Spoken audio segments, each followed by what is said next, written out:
right, ladies and gentlemen, welcome to the Garage Gym Athlete Podcast. Jerred here with Joe Courtney. What's up, Joe? How's it going, Jerred? It's going well, man. We're going to get into a problem today. This one was submitted by Aaron. He actually asked in the Facebook group. So he just felt like his breathing technique was off for the back squat. And he felt like it actually led to an injury. So he's kind of asking the group because he went to a physical therapist and the physical therapist told him one thing and he's always done a different thing. And we're going to kind of get into it. How you should breathe and brace during the back squat is the big problem we're trying to solve. And I'm going to go mainly anecdotal on this one with my advice. I'm just going to say that at the beginning, just what I've heard from powerlifting coaches, what I've done for the last 20 years, like all these things, and not as much what a scientific study says, because when it gets into what I'm doing on a daily basis, like I've looked at some of the research, I pulled some of the research for this specific question, but I still feel like it's like, oh, more research is needed, or one study might say this one is better. And I don't really care. I know how to lift heavy loads, and I think I know what you should do, per my opinion, just from experience. So that's what I'm talking from today. And I just want people to know that. But I'll throw it to you first, Joe, like breathing and bracing during the back squat. What are some cues or things that we should be thinking about? So when it comes to breathing and bracing, for me, how I've been taught before in the tips and what I do, it starts before you even touch the bar. And that's the approach onto the bar. I always grab the bar. If you've watched any of my videos that I posted myself back squatting, I always pull myself into the bar, have my hands adjusted, the bars against my chest, and then I'll dip down and then actually pull myself up onto the bar so that my upper back and shoulders are locked in onto the bar. So that's the very first thing, so that it starts up top, so that I'm very locked in at the top, so that I don't have any sort of breakdown in the upper back, because I've noticed and felt that a lot of times when you get to a sticking point or really heavy weight, one of the bigger breakdowns is the top of the back. So once I'm locked in, it's also lifting the bar off of the rack. I am in a squat stance form to lift it up. I don't just have one foot in front of the other, like a lunge step, and just like casually pick it up off the rack and then step back. Yeah. Which we see a lot, but I mean, unless you're taught, it's not really things people think about. So actually get under the bar in your squat stance while it's in the rack, locked in up the top, and then stand up with the weight, take one step back, and then you get into your breathing. And the breathing is, I typically just hold. I breathe in real quick, in the hold in the chest. And then as I come and standing up, so after I hit the bottom, as I'm standing up, I breathe out as I go up. So I don't hold the breath the entire time, but I breathe out as I do that. And then when it comes to wearing a belt, it's tight, but not like overly super, super tight, which is me personally why I don't like leather belts, because you're kind of restricted into your whatever the setting is. But I always, and I'm sure you're going to go into it, push against it, and it still comes to, squeezing at the top of kind of like your chest, to top of your abs, and holding your breath there. Yeah. And so I think hitting on Joe's first part there, every time you step to the bar to do a squat, you need to take that rep seriously, even if you are going lighter loads, because it's just good practice. And so everything that he's talking about, like gripping the bar very firmly, I think of it the same when I bench press as when I squat. I grip the bar very hard, and I'm also trying to snap the bar. For just an illustration, like how you would take a stick, like a stick from the outdoors, and break it. I'm applying that same type of force or torque to the bar to brace myself for it. Now, obviously, I'm not strong enough to actually bend the bar with just my hands, but it adds more bracing structure to your body. So definitely everything Joe's talking about, get ready, primed, and get into it. Now, I do feel like there are two different approaches based off of whether or not you're wearing a belt. So I'll start with a belt. Typically, for us, I think, Joe, maybe you're similar. Maybe it's not really above until maybe 80% or more that you're hitting using a belt. And I typically stay around those recommendations unless I'm just doing frequent squatting. I might wear it more frequently, like just to make sure that I'm safe. And so what you're going to do, exactly what Joe said, when you put that belt on, you don't want it as tight as possible, which is a common misconception. And you don't want to wear a crappy belt. So you want a belt that has the same width all the way around. You don't want one that gets smaller at the belt buckle part, because you want it to be its thickest right around where your belly button area is. And that's right where you kind of want the belt. So putting the belt right around the belly button, you want the thicker powerlifting style belt for the back squat, and not as tight as it would go, just like one notch looser than that. So there's just a small gap. You don't want to lose a small gap. And how you're going to fill that gap is through your breath control. So breath control, you're going to push out with your belly. So you'll take that breath in, and kind of do a diaphragm stomach breath, not only filling up the chest. And then that will push the belt tighter. And then as you lower, that's just going to increase the intra-abdominal pressure and lumbar stability. That's the whole point and actual purpose of a belt. Some people think that you're just putting on a belt, tighten it as tight as you can go, and like you're cleared to do whatever you want. But there's a very specific technique in using a weightlifting belt that you need to be applying if you're actually going to be using it. Otherwise, you're not really getting much out of that.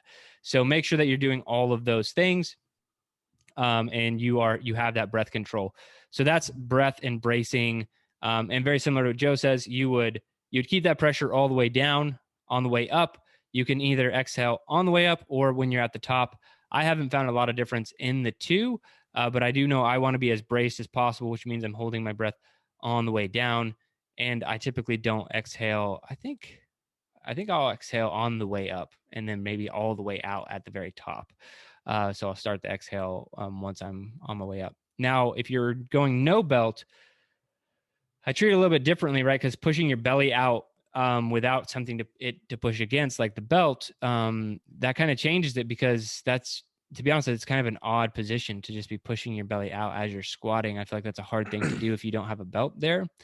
So really, I just maintain, I still do the same breath. Like I'll take a breath, I'll brace, but I'm just keeping everything tight. And for lack of a technical definition, I'm really just probably tightening my abs, making sure my core is tight, and that I'm in control of my muscles. I'm not letting the weight slam me into any position. So that's why if you watch powerlifters, they go like a little bit slower. Like they go so slow on their way down. Like powerlifters go so slow.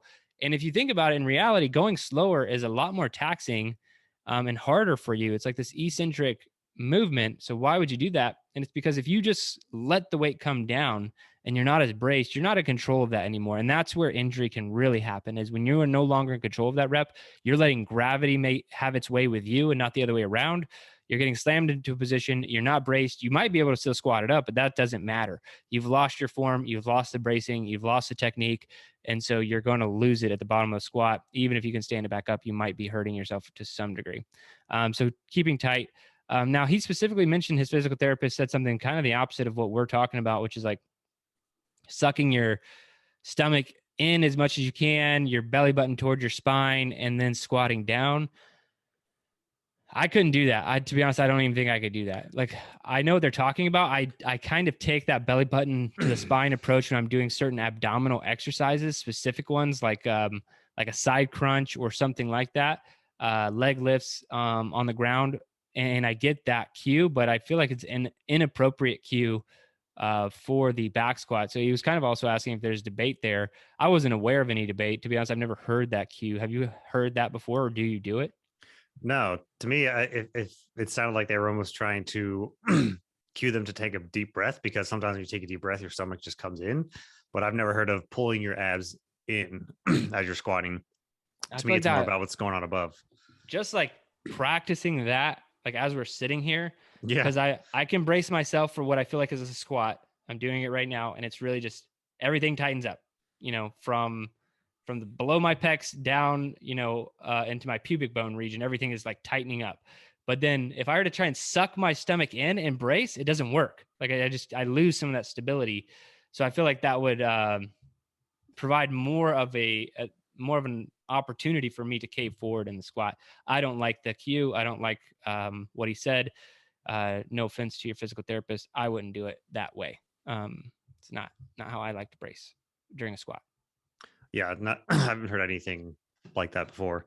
And all of the cues that I mentioned for squatting, I kind of also take for most barbell lifts, like the press and the deadlift. When I step up to deadlift, I will roll my shoulders back and then aggressively push them down so that my lats are engaged and I'm locked in my shoulders. And then I hinge forward, grab the bar, and do my rep. So I don't like bend over, get my grip in, and then kind of shimmy and try and get my shoulders into place. I lock my shoulders into place first, and then I bend over, grab the bar, because then I'm locked in, and the breathing is still pretty much similar. You take a deep breath, brace with your lungs and your chest, and then keeping everything tight up top.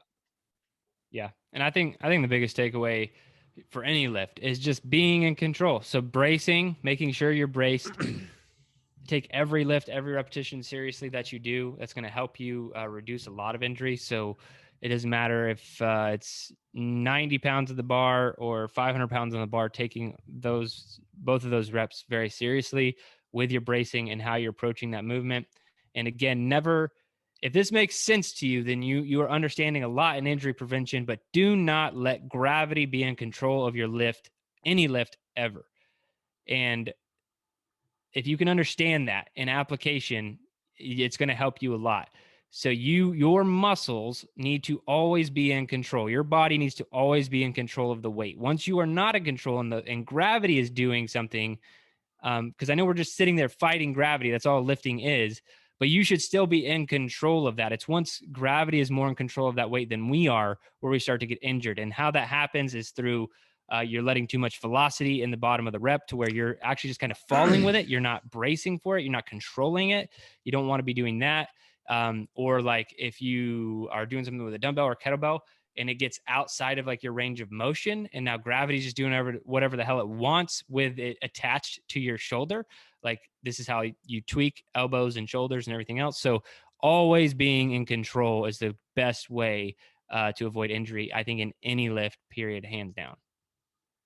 Yeah, I was going to say this includes kettlebell swings too. Even though it's swinging around, you're still in control. It stays on that pendulum. You're not just getting the last rep and it's dropping straight down and you're falling forward. And just to get the kettlebell down, you have to actually like still control the descent. And even if you have to do like a follow through swing at the bottom and then set it down, is typically what I do.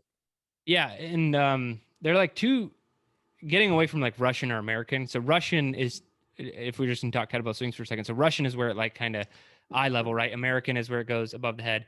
And we always say, don't really care which one you're doing. And to be honest, I don't, because it doesn't matter that much. To be honest, these days I like more in between. I like slightly higher than eye level, but like I don't like going completely overhead. So like Mhm. that's about where I'd prefer my kettlebell swing. But the hard style kettlebell swing is what it's called. And that is where you are in full control and like you're exploding with your hips, your ass is getting involved. Like there's a lot of like explosion, tightness. You're controlling the eccentric back down of the kettlebell. That's how I would recommend most people hit a kettlebell swing these days. If I had to like give you a specific thing that people could go research and tackle, because yeah, I see a lot of crappy stuff going on with the kettlebell. With like, yeah, the kettlebell is just so in charge of that human being. It's like it's making you take steps forward, or like when you're setting it down, it's kind of like going further than you wanted to. You need to be in 100% control of the apparatus that you're dealing with all the time. Like that, you just need to be. Yeah, I definitely take issue with a lot of people's kettlebell form because it's even when they're not even using their glutes and stuff. You're just and then we're just getting on a side tangent now, but just going using the shoulders and upper body more, making it more of a front raise than a kettlebell Yeah. swing. I always see that. I'm just like, God, that's terrible. Yeah. It's taken me like months just to get my brother to do it properly. Even after like keep telling him over and over again, this is not a front raise. You know, you need to be exploding with a kettlebell. Like your hips are doing all the work. Your arms are just kind of holding it, you know? And that's what people need to understand. I think I shot a video actually a while back of one demo exercise that people can do stepping over, having a band in between their legs instead of a kettlebell, and doing that motion because you can't do anything with your arms with a band pulling you back that way. I'll try and locate it. Yeah. So if Joe locates that, we'll share it somewhere. All right. Well, I think that's it for this one. If you guys have any more questions, let us know. Maybe we should just talk about kettlebell swings in the next one. Make sure people have that problem addressed. But if you do have something that you want to submit to us, go to garagegymathlete.com, submit a question on the website somewhere there. Hit us up in the Facebook group. This one was pulled directly from the Facebook group, a question from Aaron. So thank you, Aaron, for posting that. And yeah, if you guys are on YouTube, give us a thumbs up, subscribe to the channel, leave us a comment. Really appreciate it. And if you are listening to the podcast, please 5-star review and a positive comment really helps us out. And we would love that. Thanks, guys. Thanks for watching or listening. Thanks for listening to the Garage Gym Athlete podcast. If you want to learn more, go to garagegymathlete.com. You can learn about our training. Let us send you a copy of our book, The Garage Gym Athlete, or you can even get featured on the Garage Gym Athlete podcast. Thanks for listening.